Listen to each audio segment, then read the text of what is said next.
Hi hello ನಮಸ್ಕಾರ friends, ಬನ್ನಿ ನಾನು ಇವತ್ತಿನ ವಿಡಿಯೋ ಮತ್ತೆ ನಾನು ಕಂಟಿನ್ಯೂ ಮಾಡ್ತಾ ಇದ್ದೀನಿ. ಯಾವುದ್ರ ಬಗ್ಗೆ, ಟೆನ್ಸಸ್ ಬಗ್ಗೆ ನಾನು ಲಾಸ್ಟ್ ವಿಡಿಯೋನಲ್ಲಿ ನಿಮಗೆ ಶೇರ್ ಮಾಡಿದ್ದೆ. ಎಲ್ರಿಗೂ ಕೂಡ ಒಳ್ಳೆ ರೆಸ್ಪಾನ್ಸ್ ಬರ್ತಾ ಇದೆ ನನಗೆ ಈ ಟೆನ್ಸಸ್ ಬಗ್ಗೆ ಕೂಡ ಟೀಚ್ ಮಾಡ್ತಾ ಇರೋದು. ಸೊ ನನಗೆ ತುಂಬಾ ಖುಷಿಯಾಗಿದೆ, ಎಲ್ರಿಗೂ ಕೂಡ ಇದು ಯೂಸ್ಫುಲ್ ಆಗ್ತಾ ಇದೆ ಇಲ್ಲ ಅಂತ ಹೇಳ್ಬಿಟ್ಟು. ಸೊ ಇವತ್ತು ನಾನು ಬಂದುಬಿಟ್ಟು ಇದು ಲಾಸ್ಟ್ ನಿಮಗೆ ನಾನು ಹಾಕಿರುವಂಥ ಟೇಬಲ್, ಹೌದಾ? ಸೊ ಇವಾಗ ನಾನು ಫಸ್ಟ್ ಅದರಲ್ಲಿ ಸಿಂಪಲ್ ಪ್ರೆಸೆಂಟ್ ಟೆನ್ಸ್ ಬಗ್ಗೆ ಇವತ್ತು ಪೂರ್ತಿಯಾದ ವಿಡಿಯೋನಲ್ಲಿ ಶೇರ್ ಮಾಡ್ತಾ ಹೋಗ್ತೀನಿ. ಇದು ಯಾವ ರೀತಿಯಾಗಿ ನಾವು ಯೂಸ್ ಮಾಡೋದು ಅಂತ ಕೂಡ ತೋರಿಸ್ತಾ ಹೋಗ್ತೀನಿ. ಬನ್ನಿ ಫ್ರೆಂಡ್ಸ್, ಇನ್ನು ಯಾರೆಲ್ಲ ನನ್ನ ಚಾನಲ್ನ ಸಬ್ಸ್ಕ್ರೈಬ್ ಮಾಡ್ಕೊಂಡಿರೋ ದಯವಿಟ್ಟು ಸಬ್ಸ್ಕ್ರೈಬ್ ಮಾಡ್ಕೊಂಡು ನೋಡಿ. ಇನ್ನು ನಿಮ್ಮ ಫ್ಯಾಮಿಲಿ ಫ್ರೆಂಡ್ಸ್ ಎಲ್ರಿಗೂ ಕೂಡ ಯೂಸ್ಫುಲ್ ಅಂತ ಅನಿಸಿದರೆ ಶೇರ್ ಮಾಡೋದು ಕೂಡ ಮರಿಬೇಡಿ. ನೋಡಿ, ಇವಾಗ ನಾನು ನೆಕ್ಸ್ಟ್ ಬರೋದು ಪ್ರೆಸೆಂಟ್ ಟೆನ್ಸಲ್ಲಿ ಸಿಂಪಲ್ ಪ್ರೆಸೆಂಟ್ ಟೆನ್ಸ್ ಬಗ್ಗೆ ಇವತ್ತಿನ ವಿಡಿಯೋನಲ್ಲಿ ನಾವು ಕಲಿತಾ ಹೋಗೋಣ. ಬನ್ನಿ, ಹೊಸ ಪೇಜಲ್ಲಿ ನಾನು ನಿಮಗೆ ತೋರಿಸ್ತಾ ಹೋಗ್ತೀನಿ. ಪ್ರೆಸೆಂಟ್ ಟೆನ್ಸ್ ಅಂತ ಅಂದರೆ ಏನಂತ ಹೇಳಿದ್ದೆ ನಾನು ನಿಮಗೆ? ವರ್ತಮಾನ ಕಾಲ ಅಂತ ಹೇಳಿದ್ದೆ. ವರ್ತಮಾನ ಕಾಲ ಅಂದರೆ ಇವಾಗ ಪ್ರೆಸೆಂಟು ಏನು ನಡೆಯುತ್ತೋ ಅದ್ರ ಬಗ್ಗೆ ಮಾತಾಡೋದೇ ಪ್ರೆಸೆಂಟ್ ಟೆನ್ಸ್. ಇವಾಗ ನಾನು ಏನು ಮಾಡ್ತಾ ಇದ್ದೀನಿ? ಟೀಚ್ ಮಾಡ್ತಾ ಇದ್ದೀನಲ್ವಾ, ವಿಡಿಯೋ ಮಾಡ್ತಾ ಇದ್ದೀನಲ್ವಾ, ಇದು ಒಂದು ಪ್ರೆಸೆಂಟ್ ಟೆನ್ಸಲ್ಲಿ ನಾನು ಮಾಡ್ತಾ ಇರೋವಂಥ ಕೆಲಸ. ಸೊ ನಾವು ಮಾಡೋವಂಥ ಕೆಲಸ ಇವಾಗ ಪ್ರೆಸೆಂಟ್ ಏನು ನಡೆದಿರುತ್ತೆ ಅದನ್ನು ಎಕ್ಸ್ಪ್ಲೇನ್ ಮಾಡೋದೇ ಈ ಪ್ರೆಸೆಂಟ್ ಟೆನ್ಸು. ಇದರಲ್ಲಿ ಸಿಂಪಲ್ ಪ್ರೆಸೆಂಟ್ ಟೆನ್ಸ್ ಅಂತ ಬರೋದು, ಫಸ್ಟ್ ಬರೋದು ಸಿಂಪಲ್ ಪ್ರೆಸೆಂಟ್ ಟೆನ್ಸ್.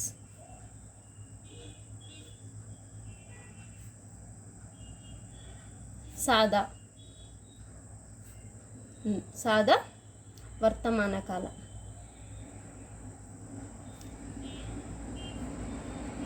ಇದಕ್ಕೆ ನಾನು ಸಿಂಪಲ್ಲಾಗಿ ಫಸ್ಟ್ ಒಂದು ಸೆಂಟೆನ್ಸ್ನ ನಾನು ತೋರಿಸ್ಬಿಡ್ತೀನಿ, ಆಮೇಲೆ ಎಕ್ಸ್ಪ್ಲೇನ್ ಮಾಡ್ತಾ ಹೋಗ್ತೀನಿ. ಫಸ್ಟ್ ಇದಕ್ಕೆ ಸಿಂಪಲ್ ಪ್ರೆಸೆಂಟ್ ಟೆನ್ಸ್ಗೆ ಒಂದು ಉದಾಹರಣೆ ಅಂತಂದರೆ ಐ ಲರ್ನ್. ಇದು ಇಷ್ಟೇನೆ. ಐ ಲರ್ನ್ ನಾನು ಕಲಿಯುತ್ತೇನೆ. ಇಲ್ಲಿ ಒಂದು ಕೆಲಸ ನಡೀತಾ ಇದೆ. ಲರ್ನ್ ಅನ್ನೋದೇನು? ಇದು ಒಂದು ವರ್ಬ್. ಕಲಿಯೋದು ಒಂದು ಕೆಲಸ. So verb. ಇಲ್ಲಿ ಐ ಅನ್ನೋದು ಒಂದು ಪ್ರನೌನ್. ಇಲ್ಲಿ ನಾವು ಸೆಂಟೆನ್ಸ್ ಅಂತ ಬಂದಾಗ ಏನು ಮಾಡ್ತೀವಿ? ಐ ಅನ್ನೋದನ್ನು ನಾವು ಸಬ್ಜೆಕ್ಟ್ ಅಂತ ಹೇಳ್ತೀವಿ, ಇದನ್ನು ವರ್ಬ್ ಅಂತ ಕರಿತೀವಿ. ಸಬ್ಜೆಕ್ಟು, ಆಬ್ಜೆಕ್ಟು ಮತ್ತು ವರ್ಬ್, ಇವು ಮೂರು ಇದ್ರೇ ಒಂದು ಸೆಂಟೆನ್ಸ್ ಕಂಪ್ಲೀಟಾಗಿ ಆಗೋದು. ಬಟ್ ಇಲ್ಲಿ ನೀವು ಬರೀ ಸಬ್ಜೆಕ್ಟ್ ಮತ್ತು ವರ್ಬನ್ನು ಮಾತ್ರ ಯೂಸ್ ಮಾಡಿದ್ದೀರಿ, ಆಬ್ಜೆಕ್ಟ್ ಯೂಸ್ ಮಾಡಿಲ್ಲ. ಇದು ಇದ್ದರೂ ಕೂಡ ಸಾಕು ಒಂದು ಸಿಂಪಲ್ ಸೆಂಟೆನ್ಸು ನಮಗೆ ಸಿಗೋದಕ್ಕೆ. ಸೊ ನಾನು ಕಲಿಯುತ್ತೇನೆ, ಇದಕ್ಕೆ ಏನು ಕಲಿತೀನಿ, ಏನು ಮಾಡ್ತೀನಿ ಅಂತ ಪ್ರಶ್ನೆ ಹಾಕಿದಾಗ ಮಾತ್ರ ನಾವು ಆಬ್ಜೆಕ್ಟ್ನ ಸೇರಿಸ್ಬೋದು. ಸೊ ಅದಕ್ಕೆ ಐ ಲರ್ನ್ ಇಂಗ್ಲೀಷ್ ಅಂತ ಸೇರಿಸಿದರೆ ಸಾಕು. ಐ ಲರ್ನ್ ಗ್ರಾಮರ್ ಅಂತ ಸೇರಿಸಿದರೆ ಆಯಿತು. ಆದರೆ ನಾನು ಇಲ್ಲಿ ಸಿಂಪಲ್ಲಾಗಿ ಅರ್ಥ ಆಗಲಿ ಅಂತೇಳ್ಬಿಟ್ಟು ಇಷ್ಟೇ ಸಣ್ಣದಾಗಿಯೇ ಸಣ್ಣ ಸೆಂಟೆನ್ಸಲ್ಲಿನೇ ನಾನು ನಿಮಗೆ ಕಲಿಸ್ತಾ ಇದ್ದೀನಿ. ಸಾದಾ ವಾಕ್ಯಗಳು ಇವೆಲ್ಲ. ಇವನ್ನ ಡೈಲಿ ನಮ್ಮ ಲೈಫ್ ಸ್ಟೈಲಲ್ಲಿ ಹೇಳ್ತಾ ಹೋದರೆ ಸಾಕು, ನಾವು ಇಂಗ್ಲೀಷನ್ನು ಈಸಿಯಾಗಿ ಕಲಿಬೋದು. ಇವಾಗ ನಾನು ಐ ಲರ್ನ್, ನಾನು ಕಲಿಯುತ್ತೇನೆ, ಸಾಕು. ನಾನು ಇಂಗ್ಲೀಷ್ ಕಲಿಯುತ್ತೇನೆ, ಆವಾಗ ಅದನ್ನು ನಾವು ಆಬ್ಜೆಕ್ಟ್ ಅಂತ ತೊಗೊಳ್ಬೋದು. ಸೊ ಐ ಲರ್ನ್, ನಾನು ಕಲಿಯುತ್ತೇನೆ, ಇದೇ ಏನು simple present tense. I learn. ನಾನಿಲ್ಲಿ ಯೂಸ್ ಮಾಡಿರೋ ವರ್ಬ್ ಯಾವುದು? ಲರ್ನ್. ಲರ್ನ್ ಅಂತ ಅಂದ್ರೇನು? ಕಲಿ. ಲರ್ನ್ ಅಂದರೆ ಏನು? ಕಲಿ. ಈಗ ನಾನು ಮಾತಾಡ್ತಾ ಇರೋದು ನನ್ನ ಬಗ್ಗೆ. ಐ ಲರ್ನ್, ನಾನು. ಇದು ಏನಾಗುತ್ತೆ ಇಲ್ಲಿ ಅಂತಂದರೆ ಐ ಲರ್ನ್, ಇದು ಫಸ್ಟ್ ಪರ್ಸನ್. ನಾನು ಕ್ಲಿಯರಾಗಿ ಗ್ರಾಮರ್ನ ಇಲ್ಲಿ ಹೇಳ್ತಾ ಇದ್ದೀನಿ, ಅರ್ಥ ಮಾಡ್ಕೊಳ್ಳಿ. ಇದು ಫಸ್ಟ್ ಪರ್ಸನ್. ಐ ಲರ್ನ್ ಅನ್ನೋದು ಫಸ್ಟ್ ಪರ್ಸನ್. ಇದು ಸಿಂಗುಲರ್. ಏನಿದು? ಸಿಂಗುಲರ್. ಸಿಂಗುಲರಲ್ಲಿ ಐ ಲರ್ನ್ ಫಸ್ಟ್ ಪರ್ಸನ್. ಇದು ಅದನ್ನೇ ಪ್ಲ್ಯೂರಲಲ್ಲಿ ಐ ಲರ್ನಿಗೆ ಪ್ಲ್ಯೂರಲಲ್ಲಿ ಏನಂತ ಹೇಳ್ತಾರೆ? We learn. ನಾವು ಕಲಿಯುತ್ತೇವೆ. ನಾವು ಕಲಿಯುತ್ತೇವೆ. ನನ್ನ ಹ್ಯಾಂಡ್ ರೈಟಿಂಗ್ ಬಗ್ಗೆ ಸ್ವಲ್ಪ ಬೇಜಾರು ಮಾಡ್ಕೋಬೇಡಿ. ನಾನು ವಿಡಿಯೋ ಮಾಡ್ತಾ ಸ್ವಲ್ಪ ಹೇಗೇಗೋ ಬರಿತಾ ಇದ್ದೀನಿ, ಎಷ್ಟು ಖರಾಬಾಗಿದೆ ಅಂತ ನಗಲುಬೇಡಿ. ಜಸ್ಟ್ ನಿಮಗೆ ಅರ್ಥ ಆದರೆ ಸಾಕು ಅಷ್ಟೇ, ಅದ್ರ ಬಗ್ಗೆ ಕಾನ್ಸಂಟ್ರೇಟ್ ಮಾಡ್ಕೊಳ್ಳಿ. So I learn, we learn, ಇದು ಸಿಂಗುಲರ್ ಆಯಿತು, ಇದು ಪ್ಲ್ಯೂರಲ್ ಆಯಿತು. ಇದು ಕೂಡ ಫಸ್ಟ್ ಪರ್ಸನ್ನೇ. ಇವೆರಡು ಕೂಡ ಫಸ್ಟ್ ಪರ್ಸನ್ನೇ. ಹಾಗಾದರೆ ಸೆಕೆಂಡ್ ಪರ್ಸನ್ ಯಾವುದು ಹೇಳ್ತೀನಿ ಮುಂದೆ. ಐ ಲರ್ನ್ ಆಯಿತು, ವಿ ಲರ್ನ್, ಇದಕ್ಕೆ ಪ್ಲೂರಲ್ಲು ವಿ ಲರ್ನ್. ಕಲಿಯುತ್ತೇನೆ, ಕಲಿಯುತ್ತೇವೆ, ಇದೇ ವರ್ತಮಾನ ಕಾಲ, ಅದು ಸಿಂಪಲ್ ಪ್ರೆಸೆಂಟ್ ಟೆನ್ಸ್. ಕೇರ್ಫುಲ್ಲಾಗಿ ನೀವು ಅರ್ಥ ಮಾಡ್ಕೋಬೇಕು ಇದನ್ನು. ಕಲಿಯುತ್ತೇನೆ, ಕಲಿಯುತ್ತೇವೆ ನಾನು ಅಂಡರ್ಲೈನ್ ಮಾಡಿದ್ದೀನಿ. ಸೊ ಇವಾಗ ಸೆಕೆಂಡ್ ಪರ್ಸನ್ ನೋಡೋಣ. ಸೆಕೆಂಡ್ ಪರ್ಸನಲ್ಲಿ ಯಾರು ಬರ್ತಾರೆ? ಯು ಲರ್ನ್, ನೀನು ಕಲಿಯುತ್ತೀ, ನೀನು ಕಲಿಯುತ್ತೀ, ಇದು ಸೆಕೆಂಡ್ ಪರ್ಸನ್. ಈಗ ನಾನು ಮಾತಾಡಿರೋದು ನನ್ನ ಬಗ್ಗೆ. ಫಸ್ಟು ನಾನು, ನಾವು ಫಸ್ಟ್ ಪರ್ಸನ್ ಆಗ್ತೀವಿ. ಸೆಕೆಂಡ್ ಪರ್ಸನ್ ಯಾರು? ನಾನು ಬೇರೆಯವ್ರ ಬಗ್ಗೆ ಮಾತಾಡ್ತಾ ಇದ್ದೀನಿ, ನನ್ನ ಎದುರುಗಡೆ ಇರುವಂಥ ಇನ್ನೊಬ್ಬರ ಬಗ್ಗೆ ನೀನು ಅಂತ ಹೇಳ್ತಾ ಇದ್ದೀನಿ. ಸೊ ಇದು ಸೆಕೆಂಡ್ ಪರ್ಸನ್. ಇದಕ್ಕೆ ಪ್ಲೂರಲ್ ಬಂದುಬಿಟ್ಟು ಸೆಕೆಂಡ್ ಪರ್ಸನ್ನಲ್ಲಿ plural you learn. So you ಅಂತಂದರೆ ನೀನು ಅಂತ ಕೂಡ ಆಗುತ್ತೆ, ನೀವು ಅಂತ ಕೂಡ ಆಗುತ್ತೆ. ನೀವು ಕಲಿಯುತ್ತೀರಿ,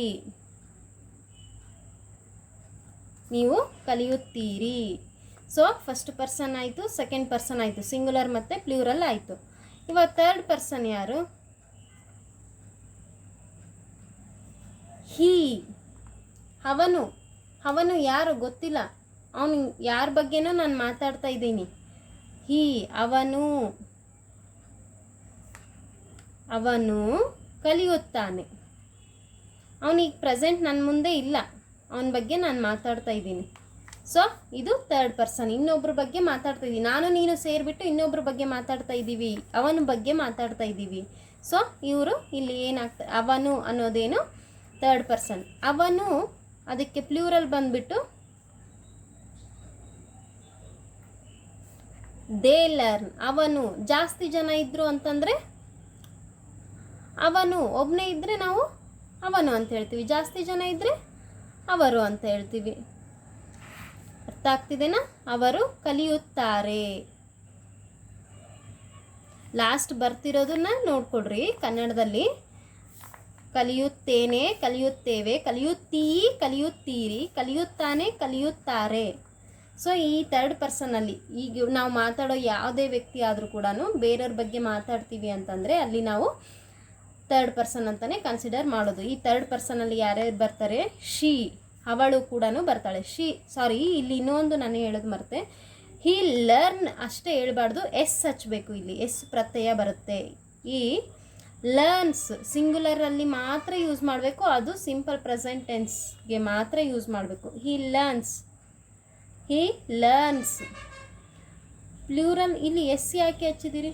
ಎಸ್ ಪ್ರತ್ಯಯ ಯಾಕೆ ಬರುತ್ತೆ ಅಂದರೆ ಪ್ರೆಸೆಂಟ್ ಟೆನ್ಸ್, ಸಿಂಪಲ್ ಪ್ರೆಸೆಂಟ್ ಟೆನ್ಸ್ಗೆ ಎಸ್ ಪ್ರತ್ಯಯವನ್ನು ಹಚ್ಚಬೇಕು. ಯಾವುದಕ್ಕೆ? ಥರ್ಡ್ ಪರ್ಸನ್ ಸಿಂಗುಲರ್ ಇದ್ದರೆ ಮಾತ್ರ. ಸ್ವಲ್ಪ ಕನ್ಫ್ಯೂಷನ್ಸ್ ಇರ್ಬೋದು, ಬಟ್ ನೀವು ಇದನ್ನು ವಿಡಿಯೋನ ಪಾಸ್ ಮಾಡಿ ನೋಡ್ಕೊಳ್ಳಿ. ಶಿ ಲರ್ನ್ಸ್, ಇವರೆಲ್ಲ ಥರ್ಡ್ ಪರ್ಸನ್ ಆಗ್ತಾರೆ. She learns. ಇಟ್ ಲರ್ನ್ಸ್, ಅದು ಯಾರ ಬಗ್ಗೆನೂ ಮಾತಾಡ್ತಾ ಇದ್ದೀವಿ ನಾವು. ಶಿ ಅವಳು, ಇಟ್ ಅದು, ದಿಸ್ ದ್ಯಾಟ್ ಅವು ಕೂಡ ಲರ್ನ್ಸ್ ಎಸ್ ಅಂತಲೇ ಹಚ್ಚಬೇಕಾಗುತ್ತೆ. ಅಥವಾ ಬೇರೆಯವ್ರ ಹೆಸರನ್ನೇ ಯೂಸ್ ಮಾಡಬೇಕು ನಾವು. ರಾಜು ಲರ್ನ್ಸ್, ರಾಜು ಕಲಿಯುತ್ತಾನೆ. ಸೊ ಅವರೆಲ್ಲರ ಬಗ್ಗೆ ಮಾತಾಡಬೇಕು ಅಂತಂದರೆ ನಾವು ಎಸ್ ಪ್ರತ್ಯಯವನ್ನು ಹಚ್ಚಬೇಕಾಗುತ್ತೆ. ಅದು ಮತ್ತೆ ಅಪಾಸ್ಟ್ರೋಫಿ ಅಲ್ಲ, ಜಸ್ಟ್ ಹಾಗೇ ಹಚ್ಚಬೇಕು. ಅಪಾಸ್ಟ್ರೋಫಿ ಬೇರೆ ಬರುತ್ತೆ, ನಾನು ಅವಾಗ ಹೇಳ್ತೀನಿ. ಲರ್ನ್ಸ್ ಯಾವಾಗ ಯೂಸ್ ಮಾಡಬೇಕು? ಸಿಂಪಲ್ ಪ್ರೆಸೆಂಟ್ ಟೆನ್ಸಲ್ಲಿ ಸಿಂಗುಲರ್ ಥರ್ಡ್ ಪರ್ಸನ್ ಇದ್ದಾಗ ಮಾತ್ರ ಏನು ಮಾಡಬೇಕು? ಎಸ್ ಪ್ರತ್ಯಯವನ್ನು ಹಚ್ಚಲೇಬೇಕು.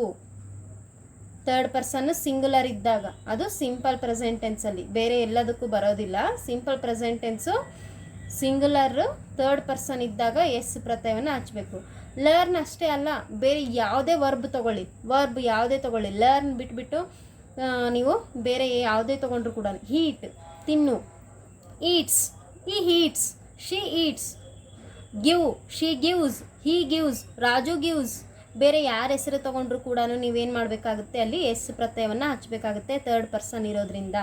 ಸೊ ಇವೆಲ್ಲವಕ್ಕೂ ಕೂಡ ಇಲ್ಲಿ ಏನು ನಾನು ಬಳಸಿದ್ದೀನಲ್ಲ, ಇವೆಲ್ಲವಕ್ಕೂ ಕೂಡ ಥರ್ಡ್ ಪರ್ಸನ್ನೇ ಆಗೋದು. ಅದು ಸಿಂಗುಲರ್ ಇರೋದ್ರಿಂದ ಎಸ್ ಪ್ರತ್ಯಯವನ್ನು ಹಚ್ಚಬೇಕು. ಇವೆಲ್ಲವಕ್ಕೂ ಕೂಡ ಬರೋದು ಯಾವುದು? ಒಂದೇ ಒಂದು, ಅದು ದೇ. ದೇ ಅಂತ ಅಂದರೆ ಅವರು ಅಂತ ಕೂಡ ಆಗುತ್ತೆ, ಅಥವಾ ಅವು ಅಂತ ಕೂಡ ಆಗುತ್ತೆ. ಇಟ್ಗೆ ಇಟ್ ಜೊತೆ ಯಾವುದು? ಇಟ್ ಜೊತೆ ಪ್ಲೂರಲ್ ಯಾವುದು ಅಂತಂದರೆ ಇಟ್ ಅಂದರೆ ಅದು, ದೇ ಅಂದರೆ ಅವು. ಸೊ ಇಟ್ ಲರ್ನ್ಸ್ ಅಂದರೆ ಅದು ಕಲಿಯುತ್ತದೆ, ಅವು ಕಲಿಯುತ್ತವೆ. ಅವರು ಕಲಿಯುತ್ತಾರೆ, ಸೇಮ್ ಇಲ್ಲಿ. ಅವಳು, ಅದಕ್ಕೂ ಕೂಡ ದೇ ಲರ್ನ್, ಅವರು ಕಲಿಯುತ್ತಾರೆ, ಸೇಮ್ ಬರುತ್ತೆ. ಸೊ ರಾಜು ಬದಲಾಗಿ ಬೇರೆ ನಾವು ರಾಜುಗೂ ಕೂಡ ಪ್ಲೂರಲ್ ಏನು ಬರುತ್ತೆ? ದೇ ಅಂತಲೇ ಬರುತ್ತೆ. ರಾಜು ಜಾಸ್ತಿ ಜನ ಇದ್ದಾರೆ ಅಂತ ಹೇಳ್ಬಿಟ್ಟು ನಾವು ರಾಜು ಜಾಸ್ತಿ ಜನ ಇದ್ದಾರೆ ಅಂತ ರಾಜೂಸ್ ಅಂತ ಹೇಳೋಕ್ಕಾಗಲ್ಲ, ಅವ್ರಿಗೂ ಕೂಡ ದೇ ಅಂತಲೇ ಯೂಸ್ ಮಾಡಬೇಕು. ಸೊ ಇಲ್ಲಿವರೆಗೂ ಇಷ್ಟು ಸಿಂಪಲ್ ಪ್ರೆಸೆಂಟ್ ಟೆನ್ಸ್ ಬಗ್ಗೆ ನಾನು ಎಕ್ಸ್ಪ್ಲೇನ್ ಮಾಡಿದ್ದೀನಿ. ನಿಮಗೆಲ್ಲ ಏನಾದರೂ ಡೌಟ್ ಇತ್ತು ಅಂತಂದರೆ ಕಮೆಂಟ್ ಮಾಡಿ ತಿಳಿಸಿ, ಮತ್ತು ನಾನು ಇದ್ರ ಬಗ್ಗೆ ಮತ್ತೆ ಡೀಟೇಲ್ ಆಗಿ ಇನ್ನೊಂದು ಸ್ವಲ್ಪ ಎಕ್ಸ್ಪ್ಲೇನ್ ಮಾಡೋದಕ್ಕೆ ಟ್ರೈ ಮಾಡ್ತೀನಂತೆ. ಇದು ಲೆಂತಿ ಆದರೆ ನಿಮಗೆ ಕಷ್ಟ, ಮತ್ತು ಇಲ್ಲಿ ಮಾತ್ರ ನಾನು ಕ್ಲಿಯರ್ ಆಗಿಯೇ ಹೇಳಿದ್ದೀನಿ. ಸ್ವಲ್ಪ ನಿಮಗೆ ಡೌಟ್ ಬಂತು ಅಥವಾ ಕನ್ಫ್ಯೂಷನ್ ಆಗ್ತಾ ಇದೆ ಅಂದರೆ ಪದೇ ಪದೇ ಸ್ವಲ್ಪ ಪಾಸ್ ಮಾಡಿ ನೋಡಿ, ಇಲ್ಲ ಅಂತಂದರೆ ಡೌಟ್ ಇದ್ದರೆ ನನಗೆ ಕಮೆಂಟ್ ಮಾಡಿ ತಿಳಿಸಿ. ಸೊ ಥರ್ಡ್ ಪರ್ಸನ್ ಇವೆಲ್ಲ ಕೂಡ ಥರ್ಡ್ ಪರ್ಸನ್ ಪ್ಲೂರಲಲ್ಲಿ ಬರೋದು. ಪ್ಲೂರಲಲ್ಲಿ ನಾವು ಎಸ್ ಹಚ್ಚೋ ಅವಶ್ಯಕತೆ ಇಲ್ಲ, ಸಿಂಗುಲರಲ್ಲಿ ಮಾತ್ರ ಎಸ್ ಹಚ್ಚಬೇಕು. ಗೊತ್ತಾಯ್ತಾ? ಸೊ ಇದು ಮೇನ್ ಥಿಂಗು ಎಲ್ಲರೂ ತಿಳ್ಕೊಬೇಕಾಗಿರೋದು. ಇದು ನಿಮಗೆ ಇಷ್ಟ ಆಗಿತ್ತು ಅಂತಂದರೆ ಒಂದು ಲೈಕ್ ಮಾಡೋದನ್ನು ಮರಿಬೇಡಿ, ಮತ್ತು ನಿಮ್ಮ ಫ್ಯಾಮಿಲಿ ಫ್ರೆಂಡ್ಸ್ ಎಲ್ರಿಗೂ ಕೂಡ ಶೇರ್ ಮಾಡ್ಕೊಳ್ಳಿ. ಇದನ್ನೇ ನಾನು ನಿಮಗೆ ಯಾವಾಗಲೂ ಹೇಳೋದು, ಯೂಸ್ಫುಲ್ ಅಂತ ಅನಿಸಿದರೆ ಶೇರ್ ಮಾಡಿ, ಅವ್ರಿಗೂ ಕೂಡ ಯೂಸ್ ಆಗ್ಬೋದು ಅಷ್ಟೇ. ಸಬ್ಸ್ಕ್ರೈಬ್ ಮಾಡಿಕೊಂಡ್ರೆ ನನ್ನ ಎಲ್ಲ ವೀಡಿಯೋಸ್ ಕೂಡ ನಿಮಗೆ ನಿಮ್ಮ ಮೊಬೈಲಲ್ಲಿ ನೋಟಿಫಿಕೇಷನ್ ಆಗಿ ಬರುತ್ತೆ. ಅದರಿಂದ ನಿಮಗೆ ಸ್ಟೆಪ್ ಬೈ ಸ್ಟೆಪ್ ಕಲಿಯೋದಕ್ಕೂ ಕೂಡ ಈಸಿ ಆಗುತ್ತೆ. ನನ್ನ ನೆಕ್ಸ್ಟ್ ವಿಡಿಯೋ ಯಾವ್ದು ಬರುತ್ತೋ ಅದೆಲ್ಲ ನೀವು ಕಲಿಯೋದಕ್ಕೆ ಈಸಿ ಆಗುತ್ತೆ. ಅದಕ್ಕೋಸ್ಕರ ಸಬ್ಸ್ಕ್ರೈಬ್ ಮಾಡ್ಕೊಳ್ಳಿ, ಪಕ್ಕದಲ್ಲಿರೋ ಆಲ್ ಅನ್ನೋ ಬಟನನ್ನು ಪ್ರೆಸ್ ಮಾಡೋದನ್ನು ಕೂಡ ಮರಿಬೇಡಿ. ಸೊ ಇಲ್ಲಿವರೆಗೂ ವಾಚ್ ಮಾಡಿದ್ದಕ್ಕೆ ನಿಮಗೆಲ್ರಿಗೂ ಧನ್ಯವಾದಗಳು. ಇನ್ನೊಂದು ಹೊಸ ಮಾಹಿತಿಯೊಂದಿಗೆ ಮತ್ತೆ ಸಿಗೋಣ. ಅಲ್ಲಿವರೆಗೂ take care. Thanks for watching. Bye bye.